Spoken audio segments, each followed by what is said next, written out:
Going back to school for kids can be a lot. You know, you got routines, new teachers, new friends. It's easy for our kids to get overwhelmed. And as parents, you want to jump in and just fix your child's issues immediately. But experts say you have to help your child grow through their problems. So here to walk us through some scenarios is Dr. Natalie Peters. She is a clinical psychologist from Riley Children's Health, and we've got to go through a few scenarios that some parents might be experiencing. So our first scenario is, my child is being bullied at school by other children. How do we address this? How involved should I be?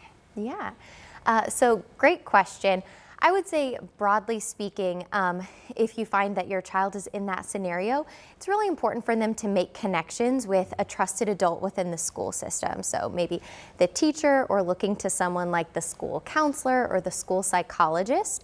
It'll be important for them to just kind of establish that trusted relationship, someone that they feel comfortable talking to, but also understanding that all kids may not always feel comfortable kind of advocating for themselves in those situations.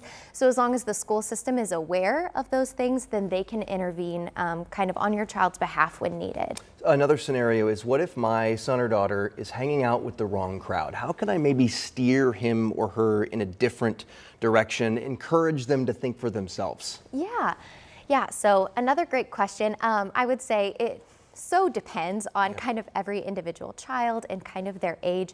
But broadly speaking, it might be important to, kind of understand why the child is having that concern. Why are they having problems making or keeping appropriate friends? Are they nervous about kind of abandoning their current friend group to find new friends?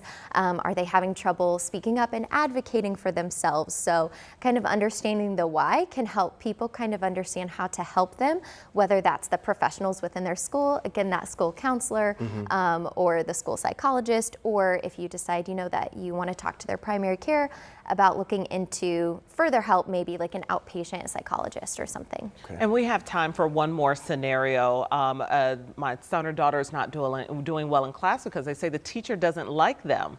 And so whether that's true or not, you want to show your child that they might encounter difficult personalities, but they still have to perform and to function. Yeah. What should you do?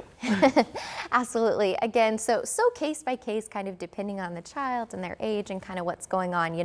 Maybe are they perceiving that what their teacher is kind of saying to them is negative? If their teacher is giving them that corrective feedback, they're taking it personally because they're struggling, or is there truly kind of that conflict with their teacher? But again, kind of going back to that trusted resource, if they already have that established relationship within the school with their psychologist or the counselor, will be really important. Kind of broadly speaking across all three of these topics, if parents are interested in a go-to resource, the American Psychological Association has a ton of really lovely resources on all three of those areas, books, websites, podcasts, all kinds of things. Sounds like communication is the key. Talking with your son or daughter, making sure that they're keeping the lines of communication open. Absolutely. Always best. Dr. Natalie Peters, thank you so much for being here. Yeah, Really thanks for appreciate having it. me. Yeah.